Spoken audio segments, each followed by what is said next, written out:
ko'zingizni ochishingizdan yana ishga deb xayol bilan uyg'onayotgan bo'lsangiz, siz ishga ketmayapsiz, siz ibodat qilgani ketyapsiz. Chunki halol yo'l bilan farzandlaringizni ro'zg'orini to'ldiraman deb ishga ketyapsizmi? Bu ibodatga kiradi. Odamlar hamma 5 vaqt namoz o'qib ibodat qilsa, siz ertaga kech ishlab halol yo'l bilan pul topyapsizmi?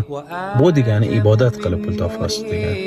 Inshaalloh savol-javob kuni sizni har bitta qilgan amallaringiz uchun, har bitta ishlab halol yo'l bilan pul topganingiz uchun Alloh o'zi ajrlarni tayyorlab, jannatlardan qasr tayyorlab qo'yganini ko'rib, o'zingiz quvonganingizdan his qilasiz.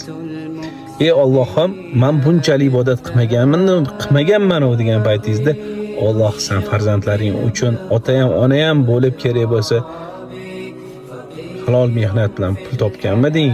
Farzandlaringni taqvo bilan halol luqma yedirganmiding?